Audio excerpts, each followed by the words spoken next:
Seven, 6, 5, 4, 3, 2, 1, 0.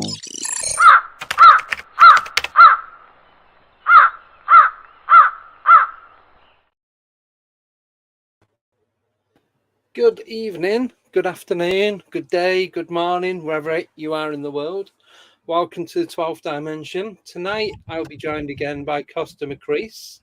I think you pronounced the name right this time. Yeah, you did. Excellent. Yes, been practicing all week. Really?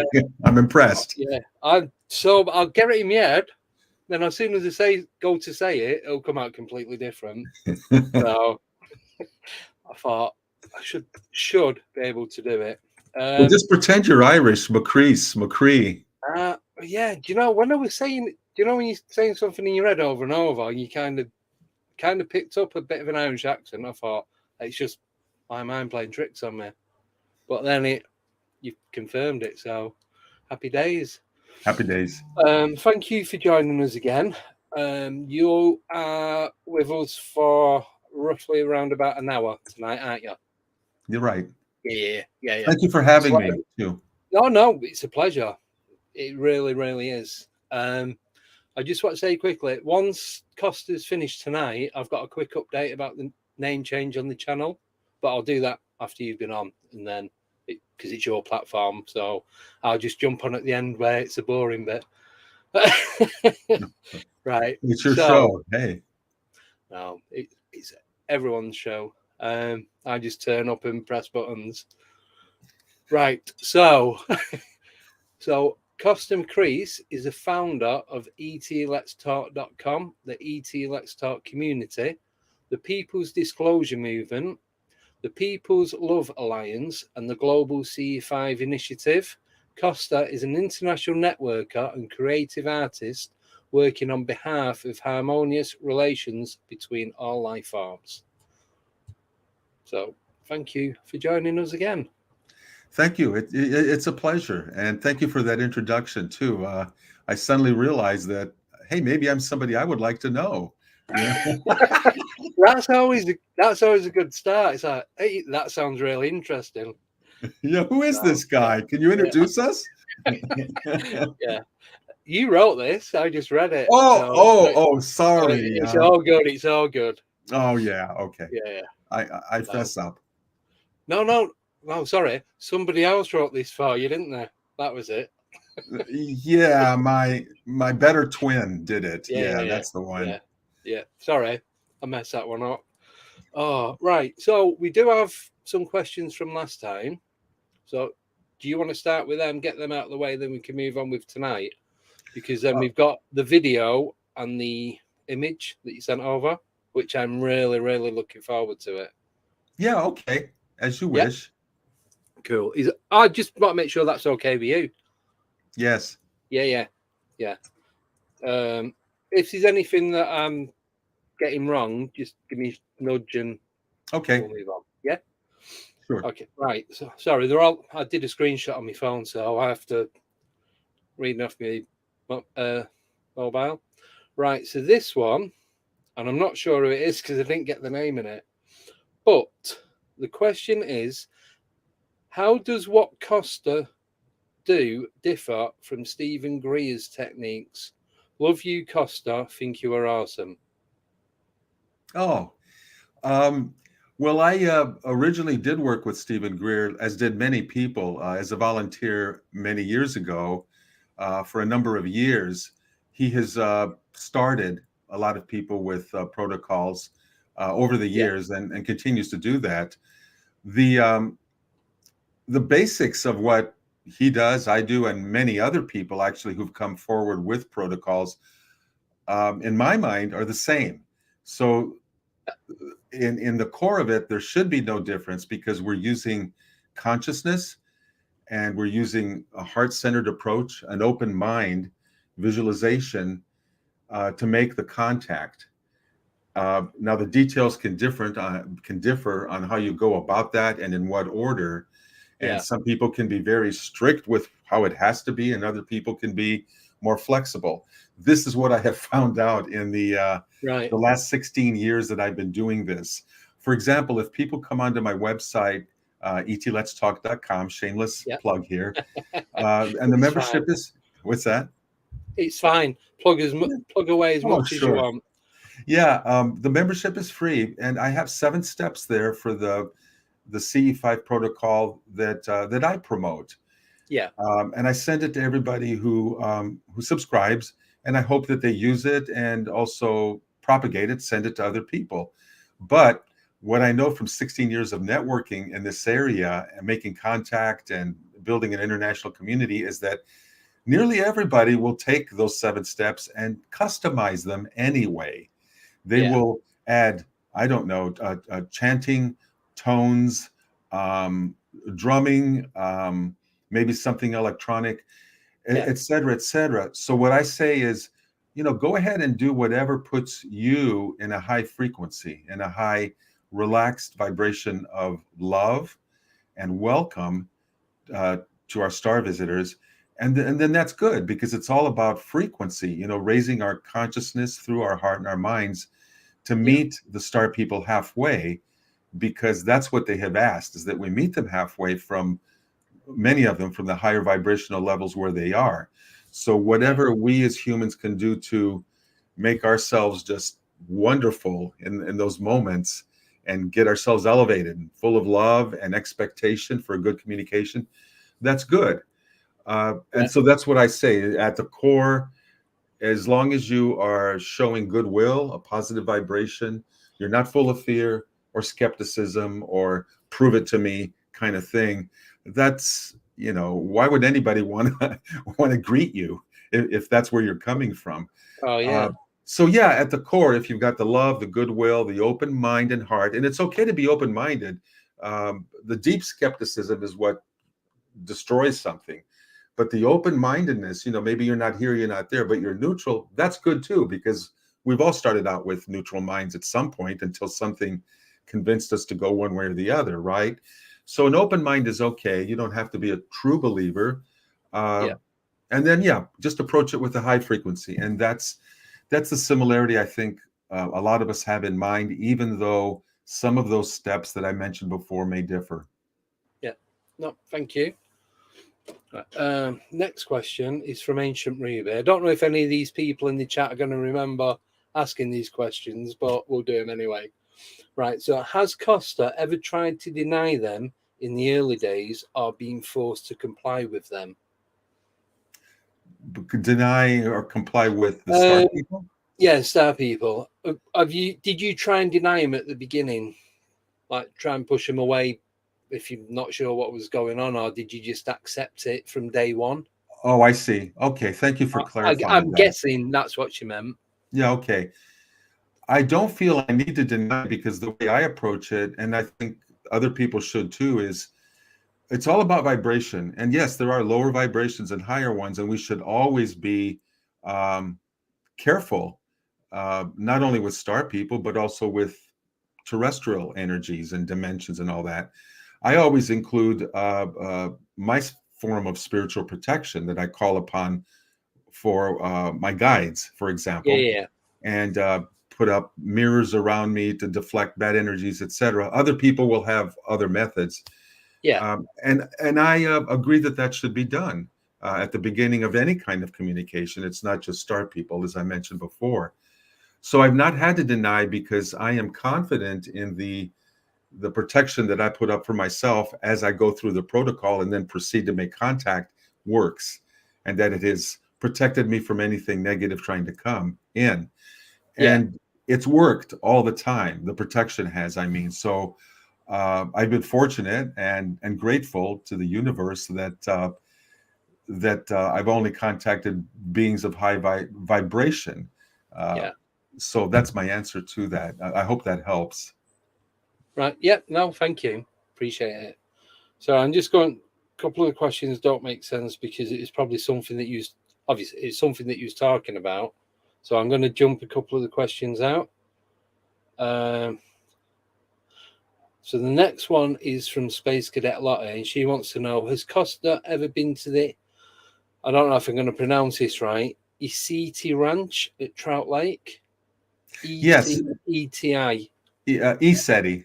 ESETI. Right. Yeah, that's James Gilliland's ranch in Trout Lake, Washington, in the northern part of the northwestern part of the U.S. Oh, right. Um, Okay. yes, my wife and I, Hollis Polk, were speakers there, presenters. Uh, I think in 2017, maybe we were invited by James Gilliland to present the types of things that I'm talking about right now, with star people Yeah. communication, and also to hold a sky watch at night, which was really, I believe, really successful Yeah. in calling in the folks and the ships and stuff. So the answer is yes. I have not been back then. I understand James has some stringent requirements for people returning there, and I don't think I meet those, as do a lot of people. So, but the ranch was a magical experience. We really enjoyed our time there. We were treated very well and welcomed, and met a lot of really cool people, and also had some great contact, not only on the sky, but on the ground, with various kinds of energies and beings that are there. It's not just star people, but if you know anything about the ranch, there's also elementals, fairies, some Sasquatch. Ooh, I'm gonna have to look into that because I've not heard of it until now. I might have heard of it, but I don't know anything about it. It's easy enough to find. I think if you Google ESETI Ranch, James has had a lot of podcasts over the years. He's also captured a lot of video, I think great video of starships and of other beings that are on that ranch as well. So it should not be hard for you to find that. I'm sure it's going to be there somewhere. Definitely.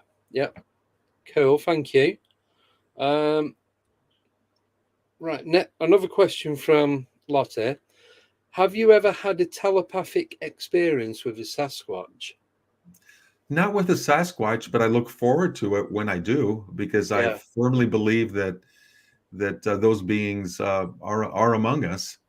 Yeah. So the answer is no, but yeah, I do look forward. You're waiting for that day, that moment. Yeah, and in fact, I have a number of friends who are very much into the Sasquatch communication, successfully so, and they have had telepathic communication. In fact, I know some friends who have a lot of rural property, and on that property, they're in constant communication with a tribe, 3 tribes rather, of Sasquatch, small tribes. Right. Yeah, who leave footprints that are huge, that can be photographed, who have allowed their faces to be photographed from a distance. Yeah. And then again, telepathic communication, telling their names, who they are, and how their tribe is structured, and some of their rules. So it's a relationship, which is cool. Yeah. But I don't think they reveal themselves in that kind of a way just to anybody. I suspect there Yeah. has to be, on their part, a real trusting of the human beings Yeah. I was that going to they're say communicating with. there's got to be some sort of trust, and you're not going to do that overnight. It's going to take, especially with how they are and how we are, it's going to take a long time to build that trust up. I think so. But on the other hand, they are, at least some of them are interdimensional beings, and they are able to test out your frequency. So I can't speak for them, obviously. I don't know how long it Yeah. takes them, but if they were to run into you at a distance, I suspect that some of them would be able very quickly to suss out your vibration, Yeah. and to know who you are and whether you can be trusted.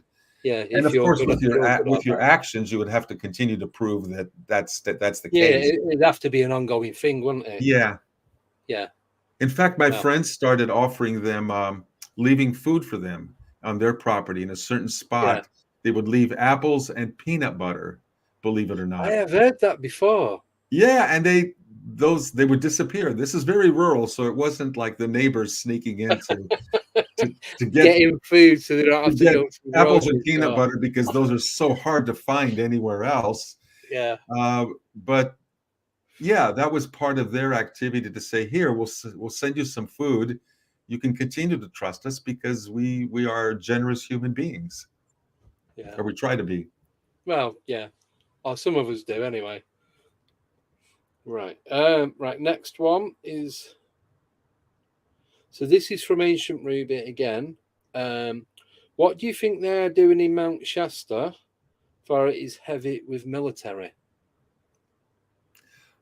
What do I think is what's going on in Mount Shasta? What do you think they are doing? I'm guessing Oh, government. I don't know.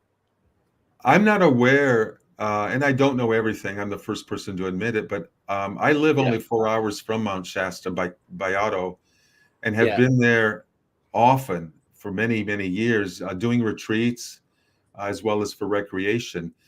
I'm not aware that there is any active military there. Now, having said that, you never know where an underground base might be, et cetera. But it's been our experience that we've had a lot of contact, amazing contact at Mount Shasta in our groups and among friends of ours, et cetera. So Yeah. it is an active place.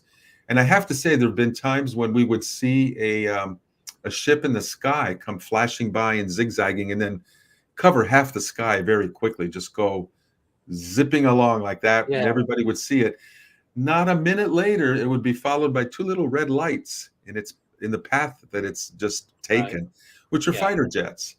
So we are aware that there is a military presence that is able to scramble fighter jets Yeah. on a short notice like that. So I'm not denying that there is, but it has not been an impediment to our groups at all, the military that is, from us having contact. The star Right. folk still show up, Yeah. and they do it in many different ways around there, etc.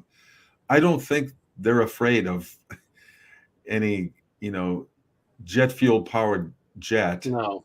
that No. is going to catch them. That's just my opinion. No. Totally agree with you on that one.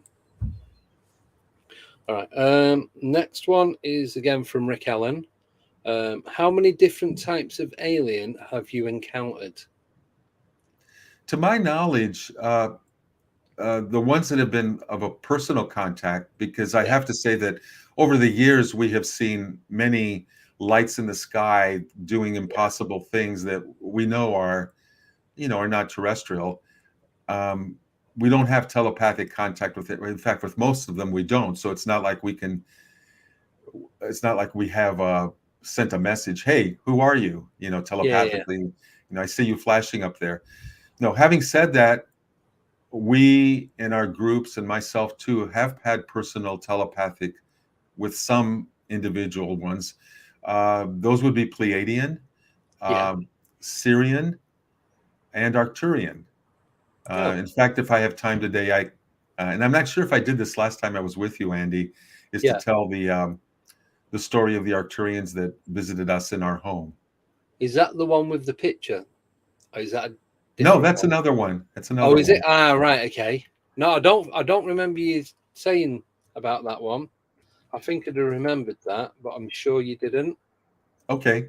So, Well, I can, whenever you're ready, I can tell that story right. quickly. All I'll do.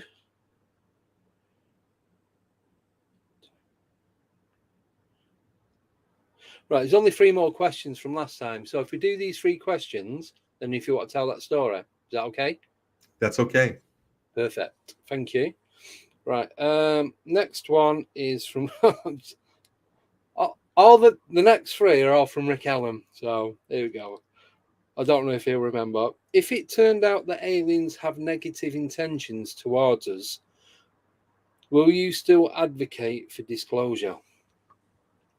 Of course I will, because any ones that are negative are in the minority. Yeah. What we really need to concentrate on, and this is what is frustrating for me in the narratives that I see out there, fear sells. So it's easy, even if there's a minority, and I mean a small minority that might not be nice. Yeah. We don't hear the narratives about the great amounts, the overwhelming amount of nations, star nations from so many places that are out there, that are here and have been here and are communicating with us. So yeah, I'm all about the disclosure. Our people's disclosure already occurred. My star friends have said that in 2019, uh, we created an energy that is like a snowball rolling downhill for disclosure that cannot now be stopped at Right. all. So let's focus instead on the positive thing, Yeah. of the fact that there's a lot of them here that are good, willing to help us. We've seen them say we love you in so many different ways, and we're continuing to be in cooperation and communication with them. So I'm Yeah. going to roll with that instead of putting my mind into the fear of what might happen with a tiny minority Yeah. who has no business being here and will not be here for long anyway, if humanity and our beautiful star friends Yeah. have anything to say about it. And Yeah. it's our choice. Are we going to concentrate on the positive, overwhelming positive contact that we have and disclosure that we can make? Or are we going to let the fear grip us of a small Yeah. few that want to divert us and distract us from Yeah. putting our energies into a positive direction? Yep. I know what Exactly. I choose. Yeah. Yeah. Yeah. Totally. Right. Right, next one. So, how do you think the aliens managed to find your house and wife? Managed to find my house and wife. Yeah, that's what Rick's put. Well, How you do you know think? what? I did tell that story then because that's what Ah, it's that's what we were just ah, talking about, you and I. right. Okay. Sorry. Okay. Well, I'll recap it very quickly, which is Well, do you want to jump? I'll do the next. There's only one more question. I'll do that. Then we can jump back to that one. Then you can tell the story. okay. That's Yeah. fine. Yeah. Yeah. Oh, that one's just the same question about how many different types of. Oh, how? No, it's not. How many alien types have you personally dealt with? Yeah, that's the same as before. How many different types of aliens have you encountered? So, same question, different words. Right. Okay. Yeah. So we will just going back to the previous question. Should have just stuck with Okay. it. So, how did the aliens manage to find your house and your wife? Okay. And here I want to make a little footnote that I just is a suggestion to people. I'm not telling people what to say or think, Yeah. but it's a suggestion.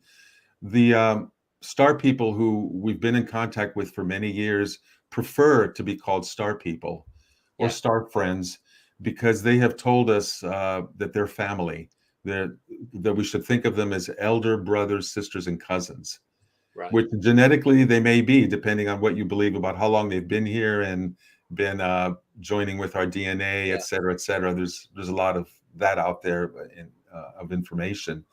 But star family, star people, star friends is what they prefer Yeah. when we use that. But again, people can use whatever terminology they want.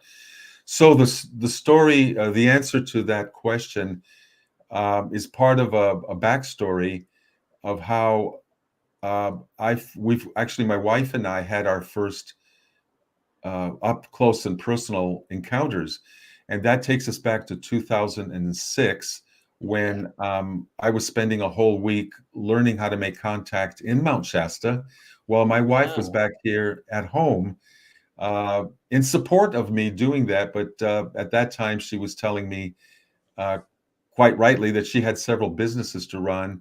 She's a very Yeah. practical person, and um, though she believed that there was life out there and that it's visiting us here, she didn't understand what it had to do with her daily life, all the decisions, Right. paying bills and running businesses, etc. Yeah.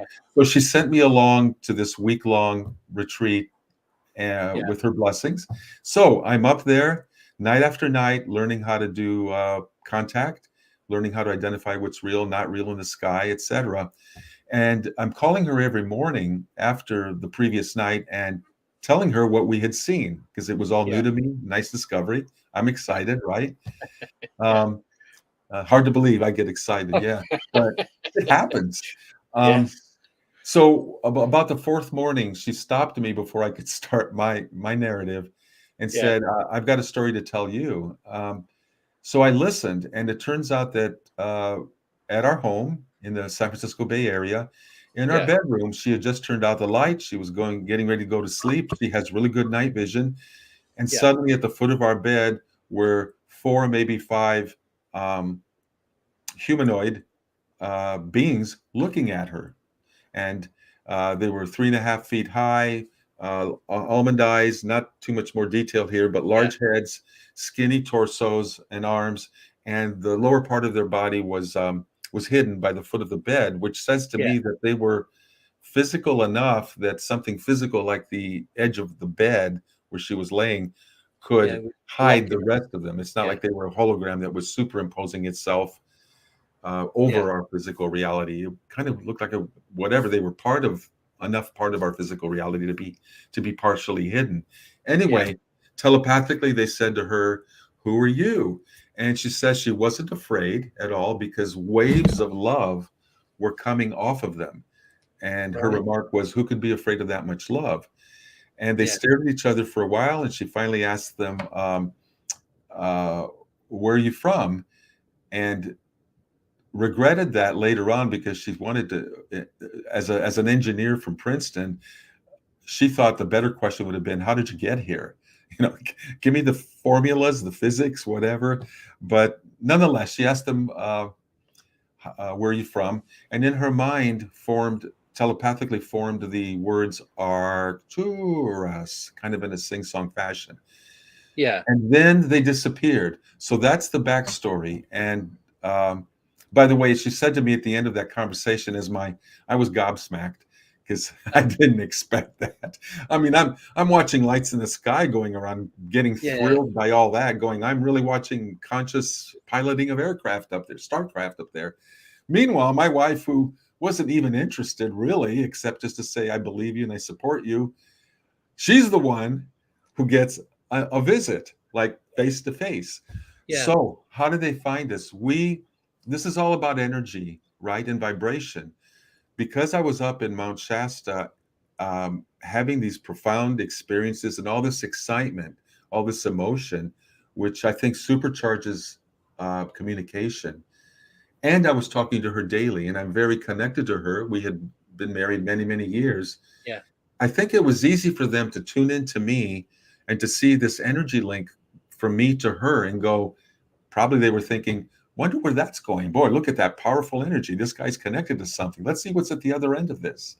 Yeah. Maybe that's what they did, and they showed up in our bedroom. That's Oh, just my guess. It's the best one I've got. yeah. So did they only show up the once? They did, although telepathically they communicated with her one other time. Yeah. Um, we were at a backyard reception of some friends who had just gotten married, and they were having their reception there with the music and food. And we were standing around watching people dancing. And suddenly Hollis turns to me and says, I just got a message. Our Arcturian friends are here. I'm going, wow, okay, that's random. We haven't heard from them in years. And she says, yeah, they gave me this thought. What they're saying is how delightful these humans are. You know, they're Oh, dancing.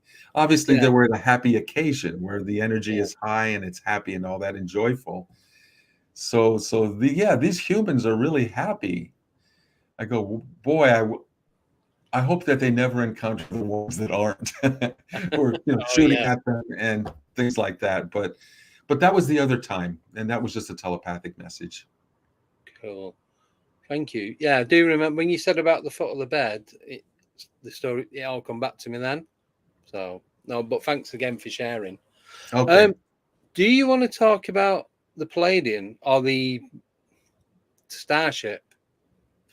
Yeah. Those are two different instances, and I've given you the media there. Yeah. Let's do the Starship. I'll give you the quick backstory, uh, as long as you're able to play the. Yeah, I was going to say, if you do the backstory and then I'll play the video. Okay, fine. Yeah. The backstory is in 2017 in October, I was holding one of my Let's Talk in-person retreats in the Southern California desert. I think there were about 14 or 15 of us on the retreat. I like the smaller groups like that. And we had been having good contact all week, in the skies and all that. Yeah. Now, one evening in the low western desert sky, we observed, and I saw this with my eyes too, two points of light approaching each other like this in the low desert sky. Trying to make this work with my fingers. We were approaching each other, and I'm going, oh my God, look at that. Those are not aircraft. They weren't exhibiting the usual behavior, and they were going towards each other. And I thought there's going to be a collision. What's going on? And they went like this, and then they circled each other like this. And then they pulled apart and hovered. Yeah. And they let us shoot a video of them. So the video that people are going to see is at the point where after they circled each other, they pulled apart and they hovered long enough for what you're going to see was done with an iPhone. Right. And that doesn't always happen because earlier in the week, we had seen a craft that came down to the ground about a half mile away in the night. Yeah. We tried to put the video on it because it was clearly there, and the batteries just died in the camera. Completely and drained. the guy put in more batteries, fresh ones, and those didn't work either. So something going on. Yeah. So if they don't want to be photographed, they find a way to disable, harmlessly shut everything disable their down. equipment. Yeah. And that's why I'm really gobsmacked at what you're going to show. And I suppose some people can poo-poo, but I don't care. I'm past the point of caring. The thing is, you know what it is. You was there, so that's all that matters. Yeah, we were there, and we've seen a lot of things over the years, so we know what's terrestrial and what doesn't really belong out there, and that is anomalous. And so we go with that. So yeah, go ahead and show the. It's a short video. Yeah, it's just over a minute. So yeah, let's watch this.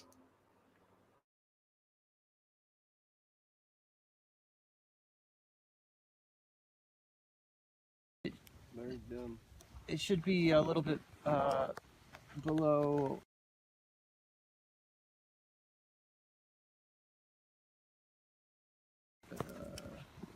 Vega by now. Well, guide me on below Vega. Over here.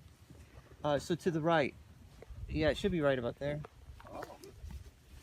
Because you've seen it, you're watching it move? I was watching it with the night vision. I'm trying to fumble out my binocs now. Is there anyone who did not see that? Negatory. Oh, okay, good. We finally have a little shared event. We have a shared event. Yeah, that's big. Saw that. Up and out of your seat. Over there and then over here.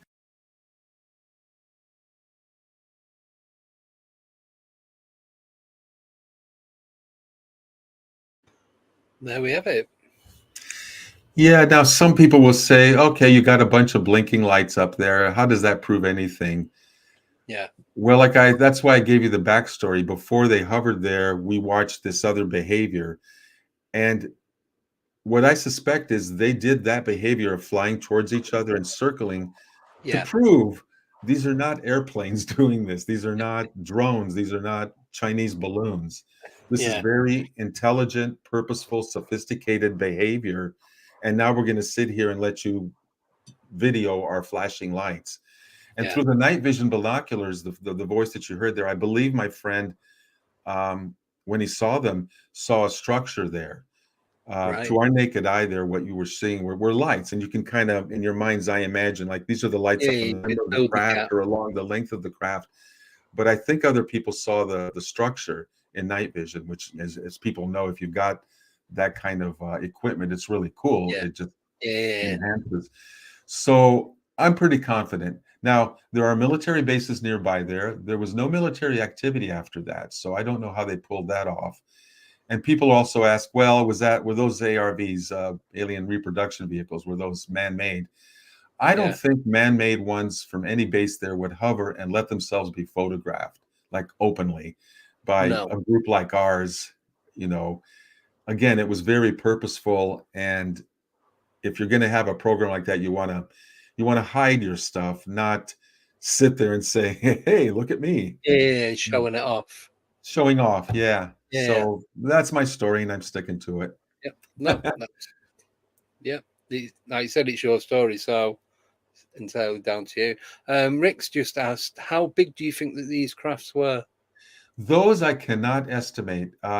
In the night, as you know, unless I guess you have some kind of sophisticated equipment, distances up there in the sky are hard to gauge, and Yeah. size is hard to gauge. It could be something really small in the craft, but that's really close to Earth and it looks big, or it can be a huge miles-long craft that's way out at the edge of the Earth's atmosphere, and yet it looks really tiny because of the distance. You don't know. However, what I will say is, I think the night before, the night after that video was taken, the one that came near the ground, about a half a mile from us, was there for so many minutes that I was able to measure it like at arm's length. What you can do is I don't know if I can get this on video. You can put your thumb up and at arm's length, see how much space some object out there, whether it's a starship or a home or whatever, see how much space it covers. And then you can use a little bit of geometry. And if you know or suspect how far away it is, in this case, like I say, those lights were near the ground. And I went on Google Earth and I geolocated, knowing where we were, and we could see the mountain ridge behind where this thing was. So I kind of had a measurement that it was about a half mile away after looking at Google Earth. And using the width of my thumb kind of thing and the geometry of knowing how far away it was, how far it looked to me, etc. And this is the number I'm about to give. Even I have trouble believing, but it had to be 300 to 600 feet across. Wow. Now, there's always a chance my math could just be off, or again, I'm estimating everything at night, so I'm willing to believe that I can be off. But what I do know for sure is our whole group saw it. The lights were flickering just like the lights you saw in the video preceding this. And it would actually even do this. You'd see the lights along the edge of it on the ground. And it would tip up like this and tip down, and all the lights tipped together. So it was showing us this is a structure. This is not a bunch of random lights lined up that can go in either direction. I'm an integral craft, a structure, and everything moves together like this. And I really got the thought that that's what they were doing. Again, something just a little bit anomalous and harmless to just show, this is really us, and you shouldn't second guess yourself and think that it's something terrestrial or somebody with lanterns out there trying to fool all of us, et cetera, et cetera. Yeah. No, thank you. Rick's just put, like you said, it proves it to you, Kosta, and sometimes that's what it is for. Just proof for your own proof. Well, I agree, and thank you for understanding that. The video you just saw on many interviews on the internet is what I show. I'm more willing to be enthusiastic and show something that I was a part of. That's not to say there are people that I trust implicitly when they have their experience and they show me their video. I believe it because they're my folks, and I'm almost 70 years old, and at this advanced age, I don't hang around with with people who lie and all that. So I Yeah. trust my friends, and so I can trust video from others. But there's nothing like it happening to you, right? Any experience you have. And that's why that particular video is something I show, including the picture that we're going to go to next, is Yeah. something that happened to us personally. So And, do you want me believe to me, go on. Sorry, I was just saying, do you want me to put the picture up now? Or do you No, want let me to tell the story first. Yeah. Yeah. Okay. So next story. At a Mount Shasta retreat, we were in a circle of, it was a big retreat, about, I'd say 40 people. And there was no light around us. We were next to a home that was part of the property where we had our CE5 circle, but all the lights were out. And behind the home was government land, like a forest. There's no lights there. So what I'm saying is this was a pitch black environment where you really needed a flashlight at your Yeah. feet to make sure you're not going to trip over something. Oh, yeah. So we did our meditation in the circle, and in the middle of that circle was one of our group who was the cameraman, a really good videographer. And he had a digital camera on a mount in the middle of the circle. And he was the type of guy who always knew when something was going to happen in the sky, like psychically. So he would be able to point his cameras in that part of the sky where he had the intuition, Yeah. or maybe a message, and always capture stuff. So he was like Right. tuned in. And for Yeah. that reason, there he was in the middle of the circle. We're at around him. And suddenly he yells out, and my wife was sitting next to me, by the way. He yells out, "Oh my gosh, look there! But between Hollis, who's my wife, Hollis and Kosta, or behind Hollis and Kosta, between them, look!" And everybody gets really alert. And we turned around. I turned around, and my wife did, and we looked right behind us, like, "Whoa, what's this?" That came out of nowhere. And I forgot to tell a little bit more of the story, which is, a few months before that, maybe a year, we had made friends with a dear friend who's on the other side now, Reverend Pam, who was very openly Pleiadian. She would talk about it and talk about her father, who was a captain of one of the ships up there, and that she would astrally visit the ship every night to be with her father before coming back into her earthly incarnation body. And in fact, when she was up there with her father, she would be really distressed and say to him, "They're freaking crazy down there, humans, Yeah. get me out of here." And he would Yeah. say to her, and this is her, she was telling us this story. He would say to her, "They're there. You volunteered, remember, to go help, remember?" And so she'd go back into her body. But the cool thing is that there was a time when she said that her father agreed to show up in the sky for us here locally where I live. And so that time, not too long before what you're about to see, the picture, that time we did see a off and on flashing bright light that was zigzagging in the sky over the San Francisco airport, I might add. Although it could have been high up in the atmosphere. I'm not saying it was down there where the taxis are dropping people off. But it was in that location. It was in that location, kind of line of Yeah. sight. But it lasted for almost a minute. He was just zigzagging, changing, flashing, and then changing the brightness every time it zigzagged and all that. Yeah. And the following day, I contacted our friend Pam there and said, "Okay, we had this really dramatic experience that everyone in our group saw. Was that your father come to visit, as you said that he would?" And she said, "Yes, it was." So at the retreat that I'm talking about now, that's associated with the picture you're about to show, she had told us also, well, he's going to be there too, so look for him. So, with a lot of expectation, having already had a demo of the ship showing up, we were on that retreat. But that particular night, though there was other activity, there was nothing dramatic. And so I was kind of bummed towards the end of the night as we were doing our last meditation, because we hadn't seen his ship. So I thought, okay, something important must have come up,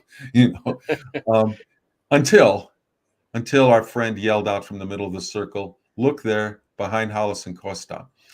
And what you're about to see now, or what you're about to show, Andy, is what what you see there was seen only through the digital viewfinder of the camera, because we all got up when everyone heard the words "Look there between Hollis and Kosta." Everyone got up, Yeah. and we lined up in a queue behind the camera Yeah. that was pointing where my wife and I were sitting. And as we looked, I know as we lined up and looked where the camera was pointing into the dark, there was nothing to be seen with your naked eye. But when you Right. shifted your eyes downward to the viewfinder, oh my God, It's there.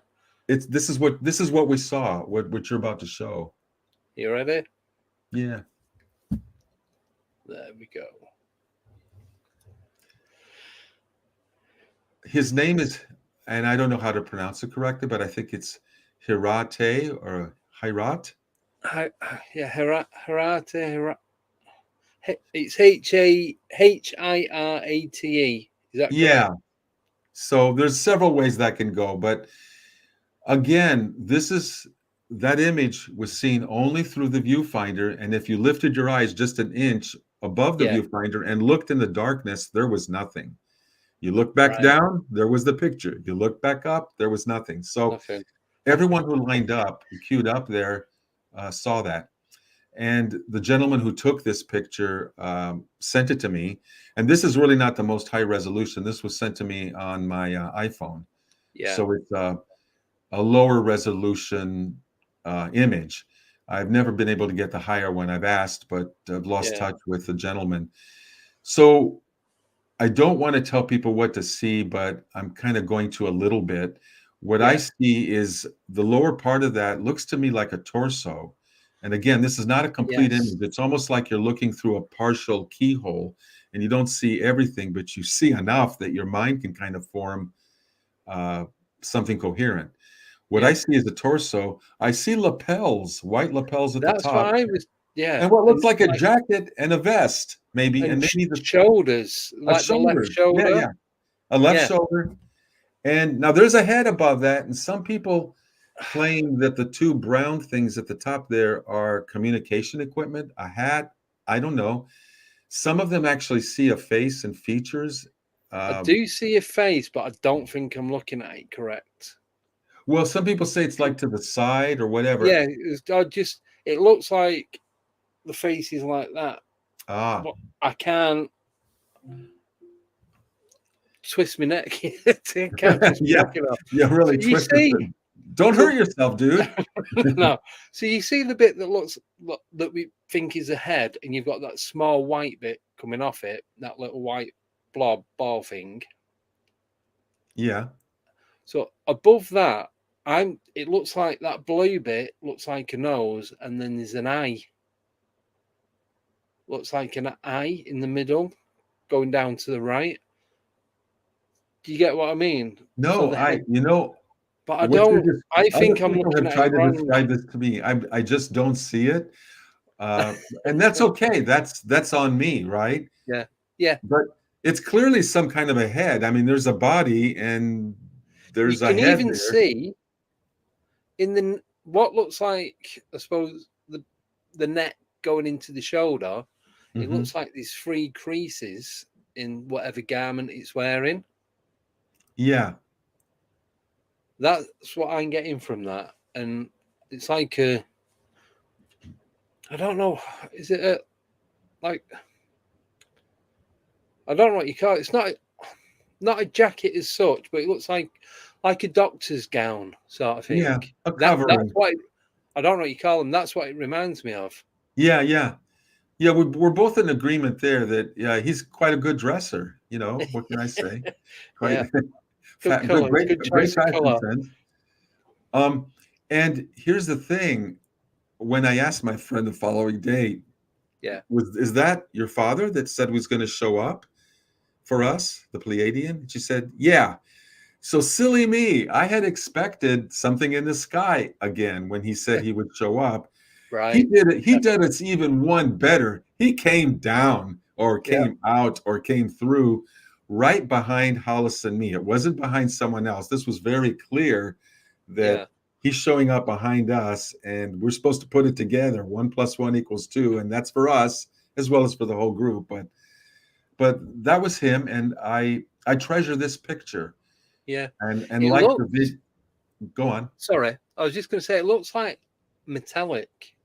Like if you got like tin foil, aluminum foil, and you made it into clothing, that's what I'd picture it to look like. You Like mean the jacket. the brown horns at the top or No, whatever? no, the actual jacket thing, the Oh, torso part. maybe. Who knows? See, I get. That's all I know about it because our friend has since dropped her body, and we'd like to be in communication again to maybe ask more questions. But Yeah, this was Hirate the Pleiadian, and there's a backstory to it, and like yeah, the video that I just showed prior to this. This particular picture is one of those, this happened to us, here's the evidence. You can continue, you can just say we're crazy, but there were 40 of us, I guess, where we were all crazy, yeah, and on and on. It's my story, and I'm sticking to it, and I treasure this. yeah, yeah. No, I don't blame you. I'd do exactly the same. So I was just getting a copy of it because what I'll post it. If it's okay with you, I'll post it onto my Facebook group. Yeah.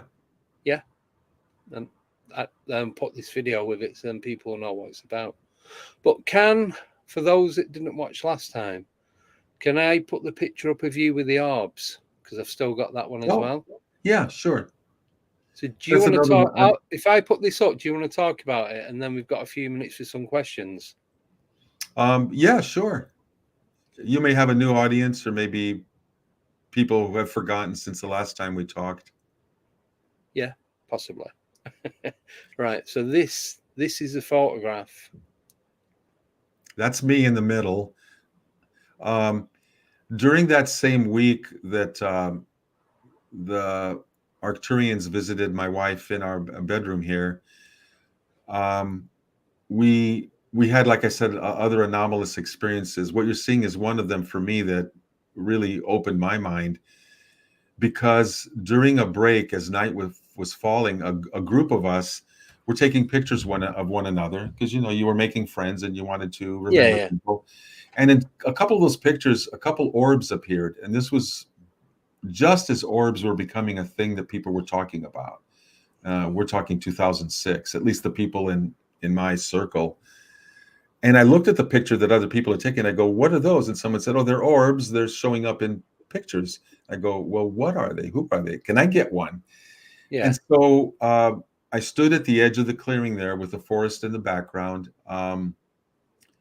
And my friend took a picture of me, and I was hoping that one or two would show up. Nothing showed up in that picture.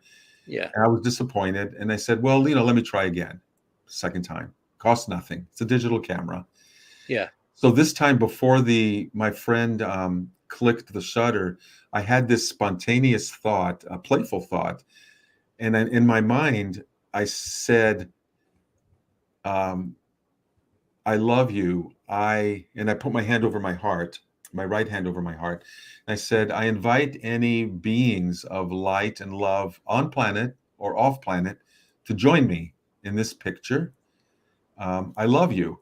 And as I said, "I love you," I thrust my right arm out, kind of like you see me there, ta-da! And my friend clicked the shutter, right? And I was being a little bit playful, but I was really hoping, I would get one or two. And my friend goes, "Oh my God, you got to see this." And I asked, "Did I get one or two?" He goes, "1 or 2,000." So this is the result. And I have to say, of course, people will say, "Oh, those were particles of dust, lens flare." Well, no. We experimented afterwards with different cameras and different backgrounds to try to reproduce this, and could not. Threw dust up in the air. It was dry. There was not water moisture in the air. The lenses were clean. They weren't full of, little particles on the camera, et cetera, blah, blah, blah. I mean, so we did try to discount it, to disprove it, because I'm a scientist, a computer scientist, and I like to use my left brain to discern and to discriminate in a positive way. We know what's real and what's not real. So I was happy to try to debunk what had just happened to me, because I knew that if I couldn't debunk it, it was probably something real. Right.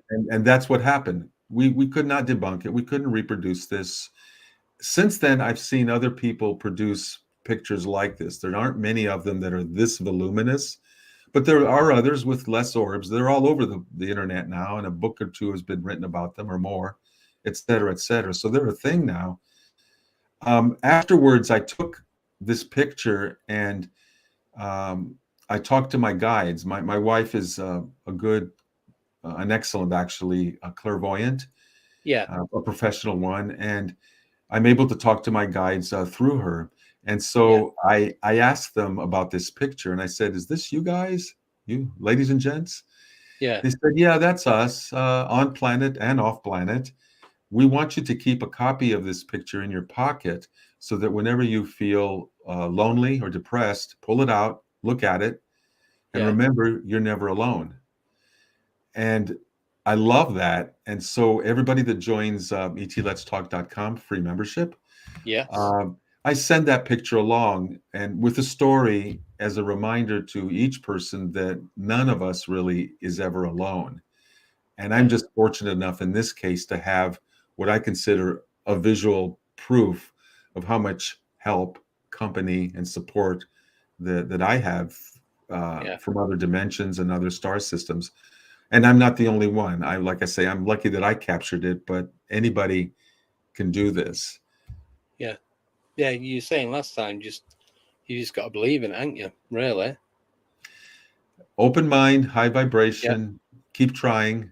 And we're living in a time where those in those other dimensions and those other star systems want to reach out to us. So there is a willingness to meet us halfway if we make the effort in good faith to do that. And that's the whole premise that I'm operating on. That's what the People's Disclosure Movement is about. It's a million of us all over the world. Some of us are trying contact and have been since 2010 when the People's Disclosure Movement started. Yeah. And we have our videos and our pictures and our experiences by the thousands to show that the disclosure has been a people's one, not from the government. And like I say, that's the faith I put in it. And I think that's the faith the star people are putting in us. They know what problems the governments can be and institutions of authority because they have agendas to hiding the truth from us.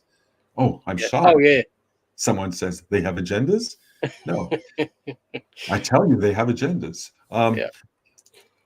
And there's some good people in there that probably want this truth out too. But in the end, the People's Disclosure Movement is about what you just saw, where we make our own contact, we teach someone else, and we've got people all over the world and teams all over the world every month, every day, making their own contact. And that's why in 2019, our star friends said, you achieved the critical mass. You're on the other side of this. Keep making the contact. We want to form relationships with you now, but just know that you can't be stopped now. This movement cannot be stopped. It's like a fission. And I hate to use like a bomb as an atomic bomb as an example, but it's kind of like a fission where it just has spread out.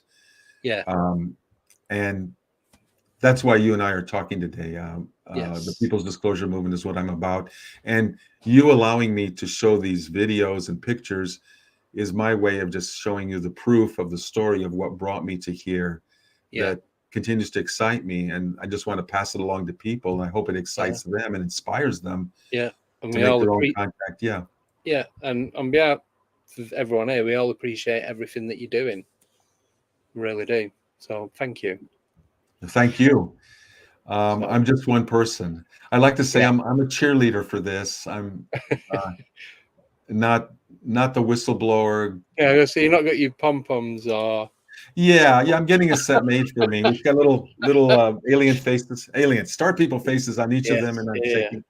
No, it's inspiration. People have inspired me, and it's a privilege to pass that along and to show a little bit of evidence what's possible, because I don't consider myself special.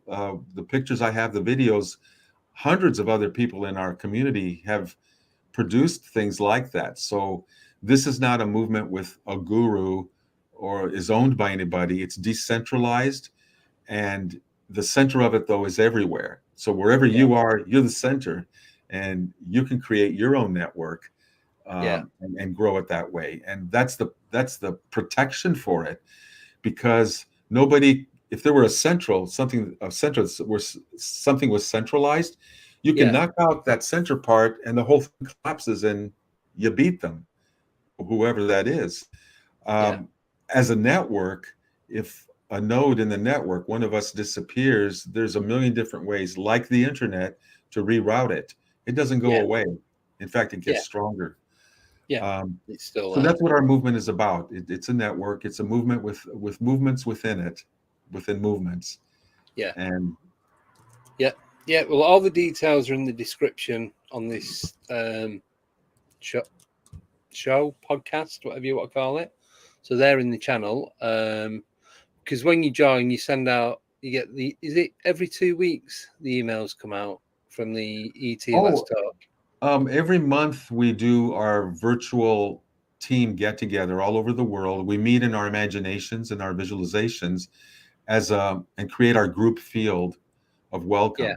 And that's been going on. We're in our 13th year right now. Wow. Every month, our global teams meet that way. And that's when I send out the emails. I send out other emails for interesting things going on in our community, or featuring other people who are making contact, for example. And anyway, I like to promote the people who are also making contact, because it's not just about me. No, thank you. Are we okay for a few questions? A couple. I'm okay. Is that all right? Right. Okay. Right. So this is from Rick Helen. Do you believe there is an intergalactic federation? Yes, I do. Right. Why? And you know what? Why wouldn't there be? We imperfect human beings, right, have formed tribes and associations and clans and work groups and whatever since we were created here, right? Why is it hard to believe on anybody's part that other star civilizations rather, wouldn't also form alliances and in order to cooperate for different reasons and to strengthen themselves? So I believe there's a galactic federation. There may be more than one. No, thank you. Next one is from Rick again. What does Kosta believe is a serious threat to the harmony he seeks to bring? A serious threat to what? To the harmony that you seek to bring. To the harmony I bring. I like that. Yeah. Well, the bad behavior of human beings mostly. Because I'm shocked to tell you that we are capable of it, but we're also capable of great goodness. The better angels of our nature can come out. As far as harm, it would be people who just turn the other way and say, this is not possible. They're evil, all evil. They're demons. Don't get in touch with them. Don't this and that. And that is totally not what the star people want. So our rejection of them our wholesale rejection that would just stop the show would be the greatest harm. However, having said that, going back to my previous point about 2019, where I was informed by our star friends that we reached a critical mass and exceeded it, we have achieved a people's disclosure. I want people to understand that. Don't go to a government or an institution of authority and pray to them on your knees and beg them and form conspiracy theories and whatnot, some of which are true, some are not, but don't waste your time trying to figure out what's true, what's not, because they're messing with you. Instead, the star people wisely asked us in 2010 to start this movement, the People's Disclosure Movement, knowing that we, the people, could undertake our own contact and create the disclosure that was being hidden from us by authorities for now more than 70 years. So they knew that this is called an end around. They went around the government, went straight to the people, the grassroots, like many movements among humans have happened. This is not the only movement that's ever happened. History is full of people getting together for some cause and doing something and putting together their energies and creating change for good and for bad. We are all for the good, and we achieve the disclosure. So I want everyone to pause now and pat yourselves on the back and know that we have been seen, we're being recognized. In fact, my star friends said that our movement, and this is almost a quote, has exceeded every expectation they had of it. Right. So we rock, and let's continue to rock this and go forward with positivity, knowing that evolution's on our side, and knowing that we have hundreds of civilizations here just waiting to connect with us and waiting to help us in any way that we can ask that fits in with our free will. Yeah. No, thank you. You all right for 2 more questions? Yeah. Yeah. Right. So this one is from Nellie Kelly. Do you think those who don't really actively search or look for encounters are more prone to them than those who seek encounters? I have no evidence one way or the other, honestly. That's a question above my pay grade, kind of, because in the end, it's the star people who determine, they undertake the activity, even if when they're asked overtly, they undertake the activity of deciding, yes, we'll show ourselves, we'll do it in this way, or no, we won't. So because I don't know their larger perspective on who they're going to contact, I'd be lying if I said I did. However, having said that, before the CE5 protocols came along, which of course are the protocols that are human initiated, which gave us the power to initiate the contact instead of waiting for it to happen. Before those came along, there were probably millions of sightings that people reported since the 40s, the 50s, the 60s, the 70s, the 80s, that happened to people, many of whom back then especially were not believers. History has changed in the last few decades where more and more people now are believers, but even back then, there were many who were not looking for this experience, and yet it happened. And those are the people who are coming to me every day now as I do my networking on behalf of this movement, who are saying, I'm glad I found this group because this is what happened to me as a child. We were on a family trip and blah, blah, blah. This happened, or this happened to my brother. This happened. My God, the stories are everywhere. And you just suddenly realize, for people who believed or didn't believe, we've been being contacted for decades. And only now with CE5 are we the ones who are saying, I want to have the experience. I now have a method to do it. I'm going to sit down because I'm curious. I'm a believer, and I'm going to initiate it. Yep. No, thank you. Right. And the last question from Blue Shift is, has Kosta seen any cryptids? What are those cryptids? So like Bigfoot, Dogman, fairies. Sorry. Yeah. No, I haven't seen them, but I tell you, there are people I trust right now who communicate with them, who have pictures, who've been 10 feet away from them as they watch them walking away in a weird way and then disappearing into midair. Someone I know at Steady Ranch experienced that and was telling us that story. So even though it's not something I've gone after myself, that topic, even though I'm a believer that they are legitimate, different kinds of families and tribes that are among us. So I'm a believer, but not had my personal experience. No. And I would like to someday. Yes. And actually, I know where to go. I know friends who have them on their property and have invited us, my wife and I, up there to experience them. So take the peanut butter and jelly. Peanut butter and apples, was it? What's that? Is that the one with the peanut butter and the apples? Yes. Yeah. I'll bring some organic peanut butter and wait. You'll have to let us know how you get on and what happens. Come again on that? I was going to say you'll have to let us know once you've been there if you come back on. I will. I will talk about. Oh, absolutely. I'll talk about the parts I can talk about. Yeah. No, that'd be great. Yeah. Yeah. So, right. Well, we're over well over the hour mark now. So massive thank you for coming on. Really do appreciate it. Well, thank you. And we managed to get through everything. Didn't think we was going to do it. Well, There's I a hope couple of questions. fast. Yeah. But yeah, but you kind of covered that anyway. So I'm gonna hit the break because I know you need to go off, and I've got a few updates that want to catch up on. So I'll keep in touch with you, and hopefully you come back on again soon. Okay. Yeah. Yeah. Thank you for having me, and hello to your audience out there. Go out, make your own contact. Yeah. So everyone's loved it tonight. So massive thank you, and we'll speak to you soon. All right. All Thank right. you. Yeah. Look Bye-bye. after yourself. Bye bye. Bye bye. Right. Just going to do a quick break, and then we will.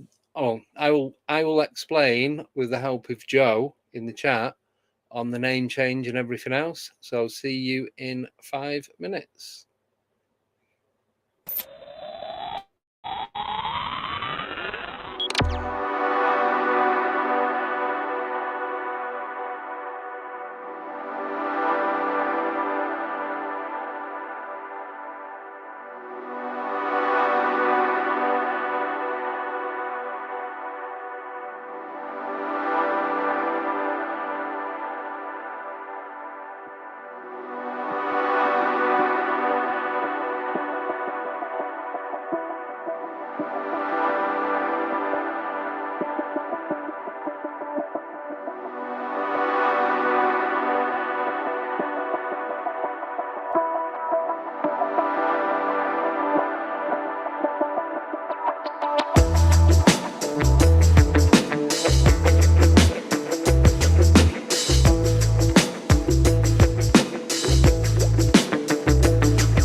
7, 6, 5, 4, 3, 2, 1, 0.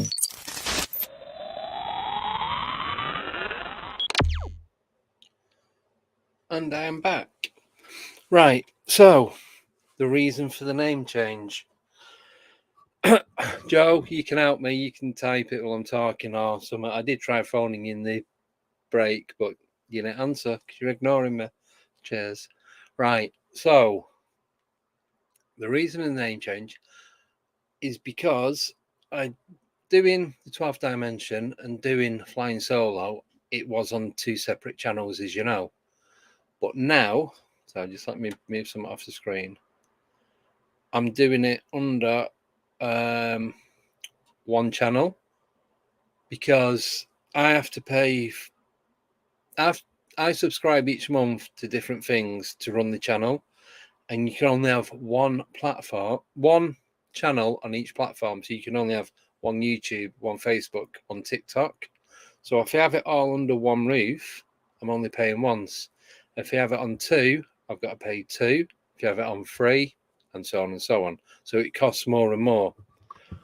And also, as you know, I go by the name Andy Codes, and this is it's like a play on name, play on words. So talking to a couple of people about it yesterday, and one of them came up with, well, the first Andy Codes investigates, but I thought, no, there's too many already out there that are like that. I wish. So I thought, well, because it's Andy Codes, and someone said, well, why don't you do Andy Decodes, decoding things, which is what one of the shows was. We used to do the decode once a month. And then I thought I could do Andy Decodes, as in decoding stuff, as well as using it as my name. So Andy Decodes, like the European way of spelling names. So it has a double meaning, as well as putting my name there as well. So it's Andy Decodes or Andy Decodes, however you want to say it, because that's what my name is on my Facebook, on my paranormal Facebook page and channel. So it just makes a lot more sense to have everything under 1 roof, like an umbrella, and then all comes down from there. So it will still be, and always will be, the 12th dimension. It will always be flying solo. But then if I decide to do anything else, any others, then that podcast can have a different name. So obviously Andy Decodes, and then whatever podcast. So when you go into the YouTube channel now, you'll see that all the playlists, a lot of them have been deleted, but these new names for the different, not podcasts, for the playlist. So each playlist now is a different name. So depending what you want to watch, it's still there. Yeah, Rich just put a rose is still a rose. Yeah, it's still the same thing. I've just changed it. I've changed the logos as well, because as you can see in the top right corner, this is 12th dimension. If I was to go and do flying solo, it'd either be that one or that one. So I can just flick of a button, can just change it, or even that one where I can put the 2 together. But I just keep it as that. And it just makes it easier. It's just a lot easier and a lot less time consuming, and it's more straightforward because that's there, that's there, that's there, that's there, and it's just easy. And that's how someone's just put easy to look at each now as well. So yeah, that's it. Joe, you're a knob. But yeah, that's all it is. So the YouTube channel is just Andy Decodes, and then it can be Andy Decodes 12th dimension, Andy Decodes flying solo. I forgot the name of it then. The decodes, and then whatever. So it's just that all the way down. So it just leaves it open then for me to do different types of stuff and not the same sort of thing. But I'm just going to see how it goes and what happens, and that's it. So there you go. That's the reasoning behind it. Sorry that a lot of you didn't get notifications. That is partly my fault. Plus Andy. Well, I don't know. Because when you do a name, I did it all yesterday, hoping that I'd be able to get in front of YouTube ready for today. But obviously it didn't work. So if you can, when you go on to this YouTube channel, can you just double check the URL in the top, in the search bar, to make sure it just does say Andy Decodes, or one word? And as well, then when I go in chat and I go on other YouTube channels, like when I'm going watching other people and their podcast, you'll know it's me. It's not the 12th dimension. It's not flying solo. It's just going to be me, and that's it. Thought I was going to say, come on, Joe, help me out. Nah, it's gone, completely gone. Oh, Friday. So Friday is the last part of Skinwalker Ranch with me and Chris Meek from Scottish Paranormal Podcast. Might have to wing it because I've got less than 48 hours to watch 18 episodes at 43 minutes each. And I'm in work tomorrow. I'm off work Friday. I'm just going to have to watch every other one. And if there's something I don't know, then I've just not had the time to watch it. I'm going to do my best, but a lot of it, I will be winging it. Hopefully not too much. And yeah, I've got a couple of podcasts that I'm going to listen to in work tomorrow as well, just to, I suppose, help me with some of the things that they've done. It's actually a podcast from the TV show. So yeah, it's all good. Also, on another note, so we've got guests up until, let me put my calendar up. So we have one more in 3 weeks. Eric Mintel's coming on the Wednesday. That's going to be the last podcast for 12th Dimension on a Wednesday. Every other one is going to be on a Friday. The Wednesday ones are going to be for Flying Solo. But guests are full all the way up until the end of April. Then it's going to be every other week, because it's going to be guest, investigation. Got a few places lined up for investigation.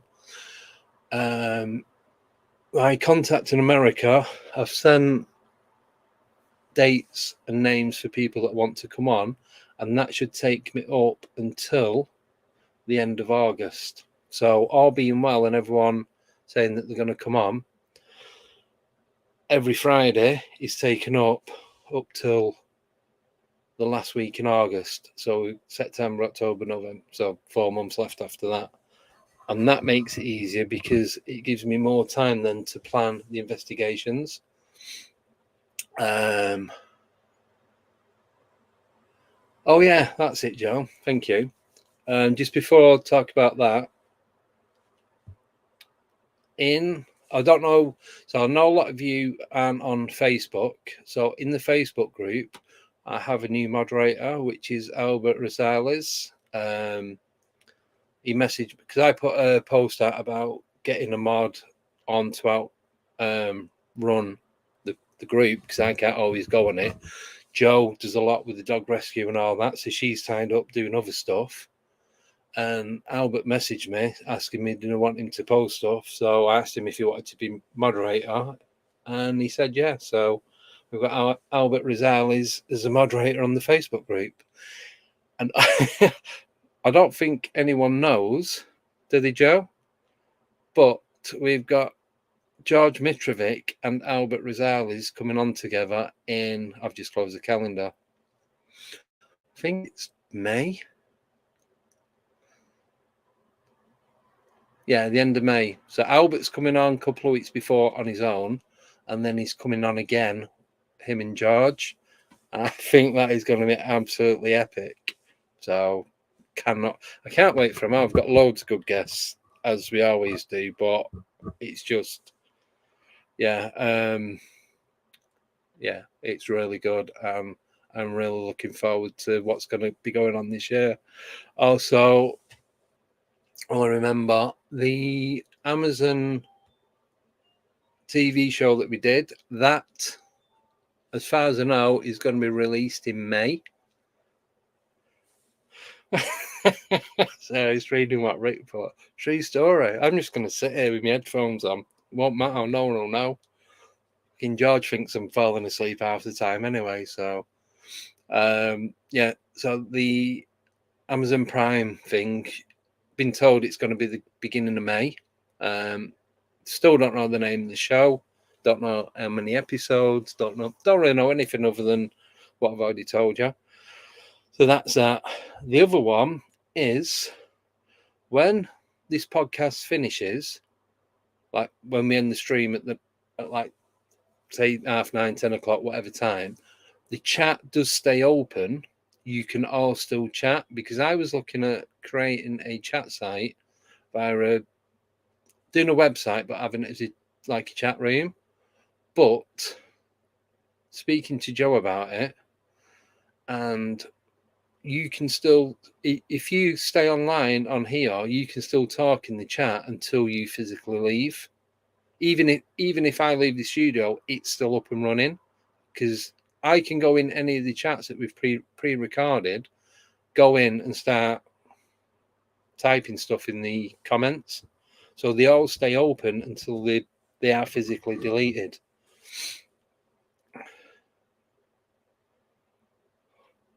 Adam, you read me mind. That's exactly what I've got wrote down. No, so once it gets a bit warmer, it's going to be guest investigation, alternate weeks. There will be a couple of Fridays that we're not going to be doing a podcast, because either I'm going to be away or doing stuff. And then Wednesdays is going to be for flying solo. It just makes it a lot easier. So Fridays is just going to be 12th dimension, and that's it. So any questions? So that was the reason of changing the name. Well, partly changing the name, but changing the logo and all that. Flying solo is anything. Anyone wants to come on, just send me a message, andy@flying-solo.uk. Message me on Facebook, TikTok, whatever platform you use, email, text, whatever. So yeah, just let me know. I'm looking for guests on that, but I've just been preoccupied trying to sort all this out and make sure it runs smooth. So far so good. Fingers crossed, touching wood. Not superstitious at all. So yeah, that's that. So hopefully it's all going to work how it should be working. Now, I did think about this, but lately most of the guests have been American, and that cost quite a bit. I have got a couple of things lined up. One I was supposed to do last night, but the person was ill. So I'm going to be doing that some point this week or next week, and then that's going to be turning into an investigation. Don't want to go too much into it and spoil it, but all I'm going to say is there's quite a lot of activity going on at where he lives, and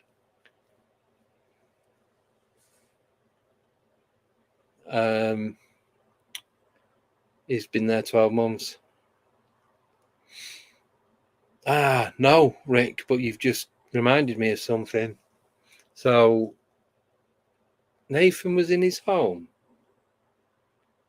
Sorry, I just got distracted by that then. Technically, I'm interviewing everyone at home because they're in their home and I'm in mine. I know what you mean, Ruby, like go to their house and interview them. Yeah, could do. No, Joe, no snakes. You can on flying solo, but that's it. Rick's just put, wrong one. have you had any shadow person activity? Now, I did have a feeling a couple of weeks ago that there's something stood just at the side here, looking over me in bed, but I wasn't 100% if it was. I was like half asleep. But, excuse me, because I've been listening to the isotopic beats, is it? I can never remember the name of it. Isochronic beats and the binaural beats. And I've been listening to the ones by what Chris was talking about last week, week before. Chris Meek. I can't remember the guy's name.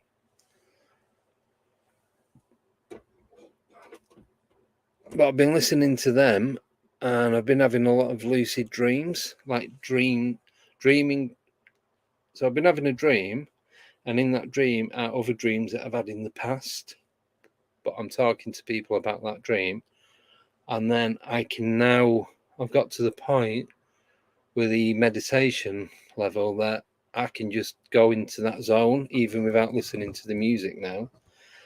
And I think it was not last night, the night before, I got to the point where, because I'm trying to do astral projection, I got to the point where I could feel myself leaving my body, but then I couldn't get any further than that. It was like you can feel the attachment, but I just don't know how to let go of it. And that's as far as I've got. I don't think it was scary, but it was interesting, put it that way. There's something I think I'm getting there. I just need to concentrate more and get that focus 100%. Yeah, Rick. Yeah, totally that. I'm getting to this I call them focal points.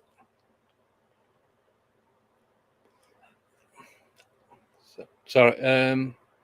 Are you putting a visual white light around you? So do you mean light as in like I've got lights on now, or am I just visualizing a white light around me?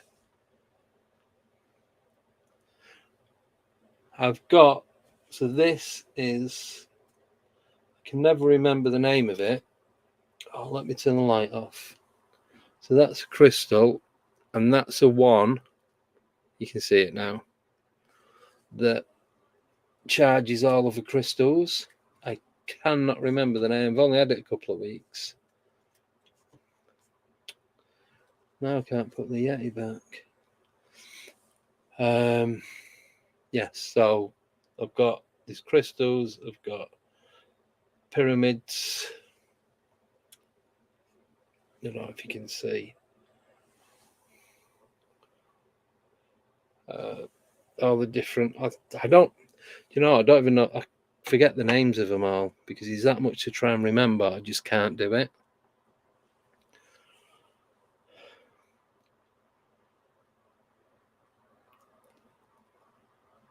Oh, right, sorry, I'm just reading the messages. So Umbra's put which ones am I listening to?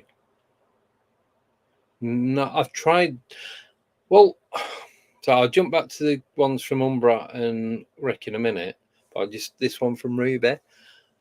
I kind of, when I zone out, it kind of feels like there's something going around me. I wouldn't say it was light, but I just felt like I was pulled away from like natural surroundings, because I normally do it where I sit here because this is where I've got everything going on and it's the main point of everything really. But I might try that tonight, because I do try and do it when I go to sleep, because then I have it playing while I'm asleep, so it's my subconscious that's listening to it, and hopefully that works. I've tried all different frequencies, blue shift. The one from Umbra, which ones are you listening to? I can't think of the guy's name. His surname begins with M. Don't know. Because I listen to YouTube music. forgot his name. Mardley something. So I don't want to play it now. Let me play a little bit, and hopefully I won't get booted off.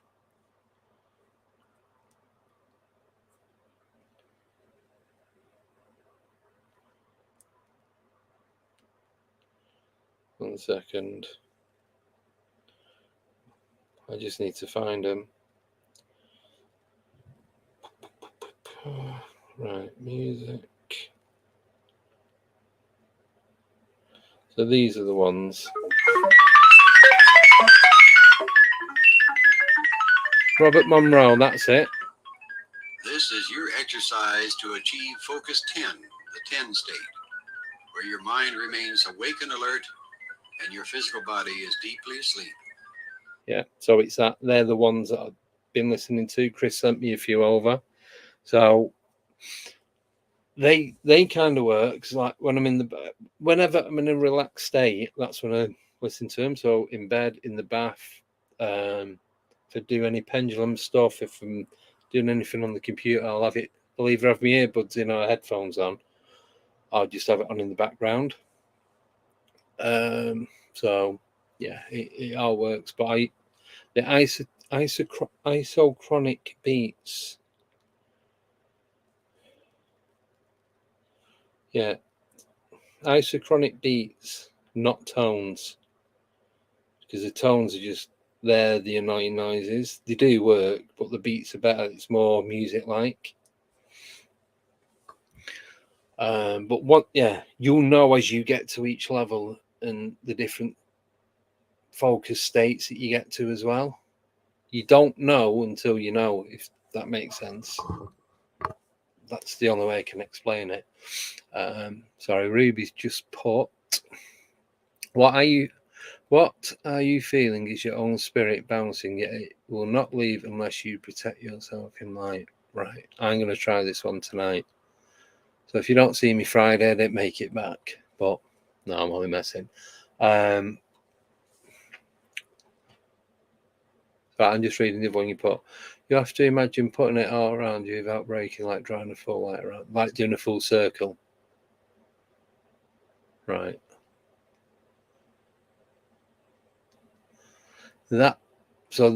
Rick's just put this. If you start to feel your soul rocking, it was like a vibration, but without. It was weird. I can't explain it. It's like vibrating, but without any sound. Then you are close to projection, but it's hard not to get excited when this happens. That's what I did. I started like, oh, it's starting to happen, and then it just went to nothing, and it kept getting back to that point.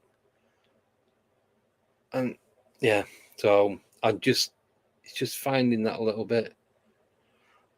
But yeah, dreams, I'm remembering each morning when I wake up, I remember not all my dream, obviously, but I remember a lot of it and what it was about and who was in it and all that kind of stuff, where for months, if not years, probably remembered 2 or 3 a month, if that. So now it's the lucid dream, because in the dreams, I know I'm dreaming, even though I'm fast asleep. So, yeah. So that's it.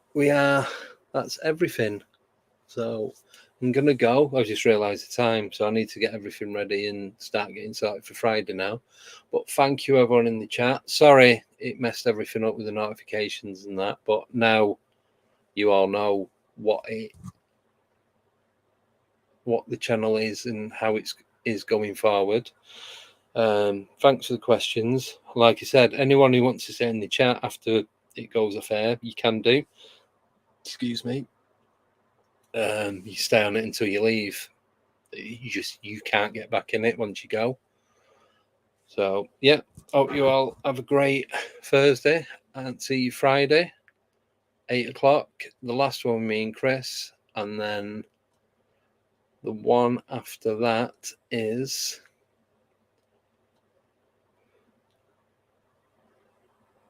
the next. Yep. So the Friday the 3rd is with Michelle Freed. Now she's the one who I have contact with in America for getting the guests on that not many people know about. So she's going to be coming on, which is going to be good because I've only ever spoke to her by email for like the last 12 months. So it'd be good to speak to her and get to know her. So yeah, that's it. So have a great weekend. No, don't, because I'll see you before that. Have a great Thursday, Friday. I will see you Friday at 8 o'clock. So take care and good night.